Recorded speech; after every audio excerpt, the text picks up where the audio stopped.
Hello friend, जब आपकी तबीयत खराब होती है तो आप डॉक्टर के पास में जाते हैं और ये बताते हैं कि हमें 3-4 रोज से फीवर आ रहा है, तो डॉक्टर आपको टाइफाइड की जांच लिखते हैं। टाइफाइड की जांच को विडाल टेस्ट बोलते हैं। टाइफाइड की जांच में ब्लड सैंपल को कलेक्ट करते हैं, उस ब्लड सैंपल से सीरम को अलग करके सीरम से टाइफाइड की जांच करते हैं। जी, मैं डॉक्टर उदय। आज के इस वीडियो में हम बात करेंगे कि जो विडाल टेस्ट की जो रिपोर्ट मिलती है, उस रिपोर्ट को पढ़ करके कैसे हम समझ पाएंगे कि हमें टाइफाइड पॉजिटिव है या निगेटिव। अब हम बात करते हैं विडाल टेस्ट के बारे में। जो टाइफाइड होता है 2 बैक्टीरिया से होता है, एक साल्मोनेला टाइफी है और दूसरा है साल्मोनेला पैराटाइफी होता है। जो साल्मोनेला टाइफी है, इसके जो एंटीजन होते हैं 2 होते हैं, O और H। O के जगह कभी कभी रिपोर्ट में TO भी लिखा होता है, H के जगह पर TH भी लिखा होता है। वैसे ही साल्मोनेला पैराटाइफी के जो एंटीजन है A और B होते हैं, उसके रिपोर्ट में कभी कभी A के जगह पर AH भी लिखा होता है, B के जगह पर BH भी लिखा होता है। आप जो टेस्ट के रिपोर्ट में आप देखेंगे इस तरह सा बॉक्स बना होगा।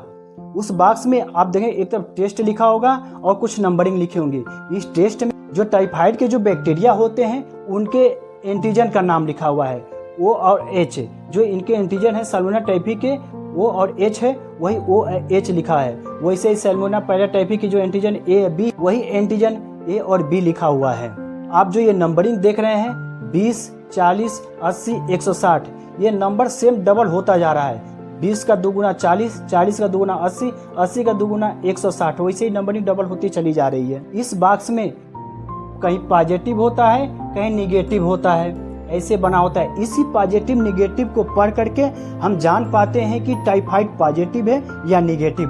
टेस्ट कैसे होता है? जो टेस्ट ट्यूब होती है, उस टेस्ट ट्यूब में जो ब्लड सैंपल के लिए हम कलेक्ट किए हैं उसमें से जो सीरम निकाले हैं, उस सीरम को सेम अमाउंट में हम रखते हैं। जैसे सेम अमाउंट में रखते हैं तो 1-1-1 इसलिए बोला गया, वही ये चीज 1-1 जो दिखाया गया है इसमें। उस सेम अमाउंट में हम डिस्टिल वाटर से डाइल्यूट करते हैं। इस टेस्ट ट्यूब में हम जो डाइल्यूट करते हैं 20 से, 20 के दुगुना जो हो कि 40 से हम डाइल्यूट करेंगे, फिर 80 से डाइल्यूट करेंगे, वैसे फिर 160 से हम डाइल्यूट करेंगे। डाइल्यूट करने के बाद हम एंटीजन मिलाते हैं।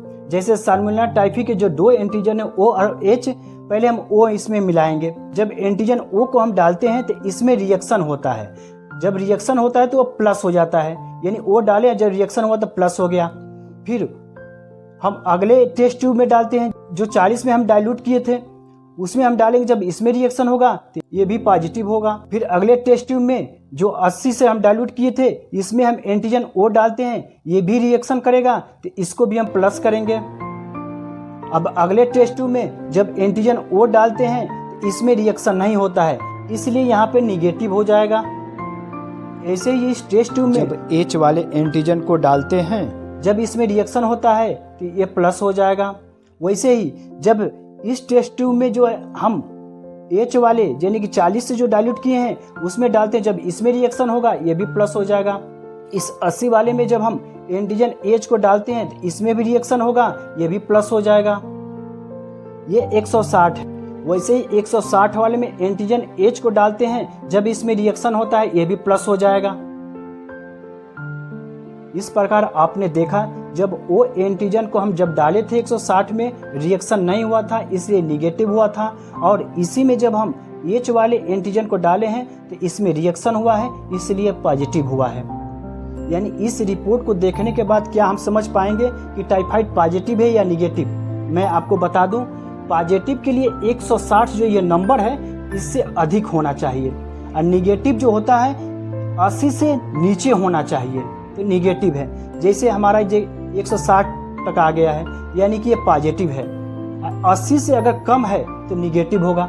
इसमें से कोई भी वैल्यू अगर 160 से ऊपर आती है तो टाइफाइड पॉजिटिव होता है, और यानी कि 80 तक रहता है तो मान के चलिए कि टाइफाइड निगेटिव है। वैसे ही साल्मोनेला पैराटाइफी के जो एंटीजन है A और B, उनको भी हम पारापारी डाल करके देख लेते हैं किसमें पॉजिटिव है किसमें निगेटिव है। यानी सब मिला के 160 से एबव होता है तो टाइफाइड पॉजिटिव है, और 80 तक तो टाइफाइड निगेटिव है। मैं आशा करता हूं कि ये वीडियो आपको पसंद आई होगी। प्लीज़ अगर आई हो तो लाइक, कमेंट, शेयर और सब्सक्राइब जरूर करें, ताकि आगे आने वाली हर वीडियो आपके पास तक आसानी से पहुंच सके। Thank you.